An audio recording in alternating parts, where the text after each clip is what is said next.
Hi, I'm Hayley from Craft Yourself Silly, and thank you for joining me on this Create and Craft Take a Break craft along. So the first step that we're going to go through is how to do the basics of English paper piecing. So that is essentially attaching fabric to paper templates and then stitching those paper templates together to create a larger piece. Really straightforward, and I'm going to take you through step by step exactly how to do that. So where we start. If you've got your kit, then you will have a sheet like this. This is lots and lots of hexagons. There's more than you need to complete your projects on here, just in case you maybe have a little snip too far and you've cut into one. So there's a couple of extra there, so you don't need to worry. So where you go from here is I would advise you cut these in kind of diagonal rows like that. You'll just find it much easier to take your scissors in two directions at a time. So kind of up and across and up and across, rather than trying to do a row this way where you'll be going across, down, across, up, across, down. Much easier just to do them in diagonal rows. Once you've got them all cut out, this is what you'll end up with. And then the next step is to add the fabric to them to create the fabric into that template shape. So to do that, this is some fabric that's from within the kit that you get, and what we're going to do is flip this over to the right side. Well, first of all, actually, we'll cut it in half because we've got two separate colours here and we want these as individual pieces. So if you're using the bits from the kit, these are all sized up for you, and you can take the strips, take those strips and cut them in half, and that is the perfect size for each of your little hexagons. So I'll take one of those, which is a kind of a quarter of that long strip that we originally had. I'm going to flip it onto its back and then place the hexagon into the middle. Now, if you've got a pin, this is a great kind of help to you. You'll be able to just pop the pin through both the paper and the fabric, just to steady that in place as we go ahead and stitch it together. But before I go ahead and add any stitches to this, I've got some extra corners on here that it's just excess fabric and we don't need it. So leaving about 1 centimetre from where that template is, and you don't need to be too accurate about this because these are all going to be turned in. I'm going to just go ahead and take those extra corners off. There you go, and they can just go out. We don't need those. So that's kind of what we're ending up with. We're ending up with a piece of fabric that is bigger than our hexagon. So from here, we need to get our needle and thread. So this is included in your kit again, and the needle that comes with your kit is one of these kind of special easy thread needle. So to thread the needle, you've got two different holes there. You've got one at the top, which is essentially a little notch that you can pull the thread down into, and then you've got one at the bottom where you would thread your needle normally. So to get your thread into your needle without having to use that hole to thread it, you just put it over the top and pull down, and it will ping into place, and then your needle is threaded and you're ready to go. So let's get started. So my needle's threaded, and I want a good amount on there, not so much that it's going to get tangled up, but enough that I can do 2 or 3 of these without having to rethread my needle every time. So to add a knot, we're not looking for anything special, it just needs to be a big scruffy knot because we're going to take all of this out. So I'm just going to wrap that around my finger a couple of times and then roll it forward till it slides down off my finger, and then pull it tight, and then that's what we end up with. It's not pretty, but it's going to do the job, and it's going to be really easy for us to take out later on. So from there, we now need to start sewing that fabric onto the paper, and we're going to sew through the paper as we do this. So we'll fold that first side over just with your fingernail, just give it a little crease along the edge, and then fold that next one over. And then where we've got that join, where we've got that overlap, we're going to go from the top through to the paper and the fabric on both sides and pull that tight. Now, in the beginning, you may find it easier to come back up in the middle and then wait till you get to the next corner. Again, fold that down, give it a quick crease with your fingernail, and then back down again. Once you are a bit more experienced at this, you'll be able to whip around this in no time and just have a single stitch per side. So again, I'm just tucking it down, giving a little crease with my fingernail, and then I'm going to come back up in the middle and then down and down from the top. And you'll do that all the way around to allow the fabric to take the shape of the template that's underneath it. Now, hexagons are one of the most widely used shapes. Now, actually, what I've done here is I've made a mistake, but I'm quite happy to show you this because it will happen and you will need to fix it. So the mistake I've made is, rather than doing a running stitch, and by running stitch I mean the fabric doesn't loop over the edge and it comes up and down and up and down.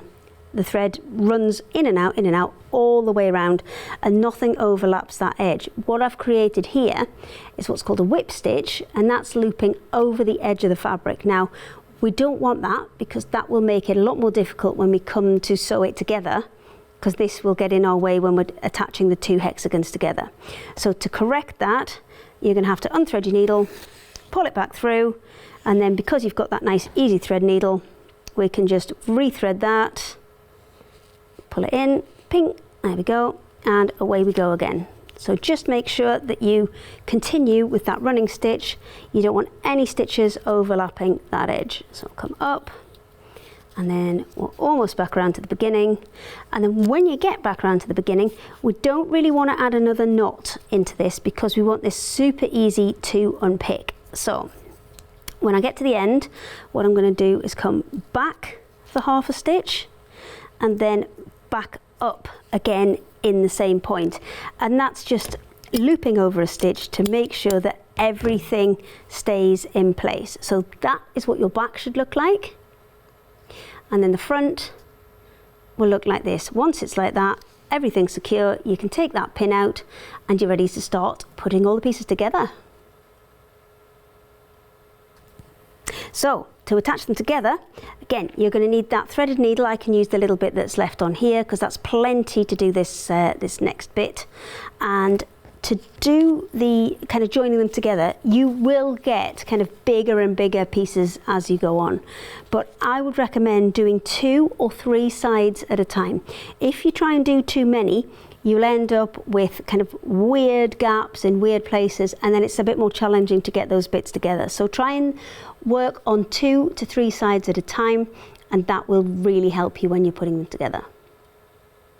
So to put them together, we're going to take them and put them face to face. I'm going to line up those edges, so look from corner to corner and make sure they're lined up nice and straight, and then we're going to take our thread and we're going to come in at the corner, and rather than add a knot to this, like a big scruffy knot like we had before, because we don't want those lumpy bits on the back, we are going to just take this and tie it to itself. So we're going to create a little double knot here where we tie it to itself. Oops, there's one, and then round again, there's a second one.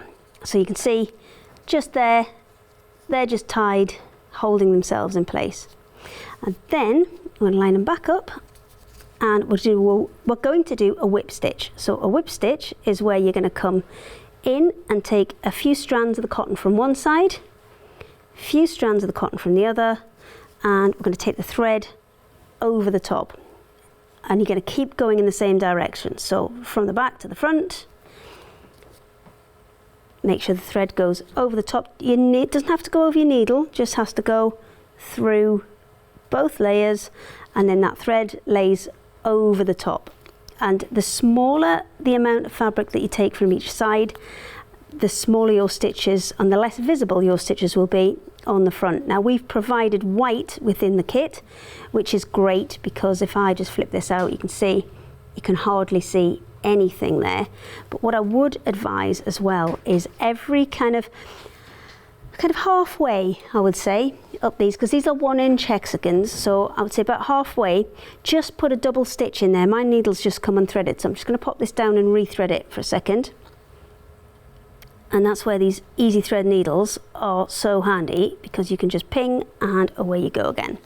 So when I get up to that halfway point, I'm going to put a double stitch in there, and by double stitch what I mean is I'm just going to stitch in the same place twice, and that's going to act as a little bit of a locking stitch, so that if I pull too hard, if my thread snaps, it's not going to all come unraveled. So there's my double stitch in, and then we're going to continue up to the end, and then we will look at joining in some extra hexagons.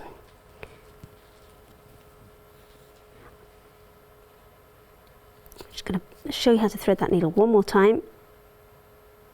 There you go. So it is super forgiving, so if you do kind of, you know, pull too hard, or you snap your thread, or you're just having trouble getting your needle threaded, it is a super easy addition to this kit, which will allow everybody to do it. Okay, 2 more stitches, and then when we get to the end, we're going to do that double stitch again, just to lock everything in place and stop anything from moving. Now, if I was finished with my sewing here, I would do another couple of stitches in there, and then the same way as we locked the stitch when we were doing stitching around the edge to hold that in place, I would just stitch through this excess and then cut it off, rather than putting a knot in there, because we want the back to be as flat as possible. So from there, we can open that out, and you can see there's our first 2 joined together. From there, we are going to take an extra one and then add it into the top there. Now to do that, we're just going to take it and put it face to face. Now you've got to make a decision at this point whether you go off to the left or off to the right. It's entirely up to you, but I would advise just doing 2 sides at a time and then starting the next bit. So to start this bit, I've already got a double stitch, which is joining those last 2 on the furthest corner. I'm going to repeat that process. I'm going to put another double stitch in to start this one. It's just that extra little level of security, so if ever your thread does snap, you can pick it up really easily and you're not having to kind of go back to be able to go forward again. So let's get a double stitch in there, and away we go. And really quickly now, and you'll start to pick up some kind of serious speed on this once you get the hang of it. 2, and once I get towards the middle, I'm going to put that double stitch in, just to, again, that little bit of extra security, just in case the thread snaps or anything like that. So there's my double one, and then another 3 or 4 stitches just to get to the end. And the smaller you can make your stitches in terms of the least amount of fabric you can take, because if I show you that there, I've got just the tiniest bit of fabric that I've picked up there. That means when you flip it to the front, you're going to be able to see next to nothing in terms of stitches. So it is worth putting a little bit of practice in, and maybe just sewing a few together and then maybe undoing them and just having a play and getting your technique right first. So I've come to the end, and this time we are going to tie it off. So I'm just going to put the needle through there. Let me just rethread. There we go. So in there. So we're going to go through and do our double stitch. Then to tie off, I'm going to go in and out of the fabric here, just the kind of the seam allowance really on the side there, and then we're going to do the same again in the same place, and those 2 bits, the double stitch there and that extra bit in here, will effectively act as a knot, and then we can trim that off and away we go. So that's our first couple together. You basically continue that process, adding more and more in. So for example, from here, I would have those folded this way. And it doesn't matter once it's sewn in, if you start kind of folding some of these hexagons over, it will keep its shape. You don't need to worry about that. And then we would sew this one, open it back out, and then add the next one in, and just keep going and going and going and building it up and up and adding all your pieces. So once you've got the hang of the basics, then we'll take you through all of the specific projects that we're going to do. So hopefully that's got you through the basics. Let's go and see the projects.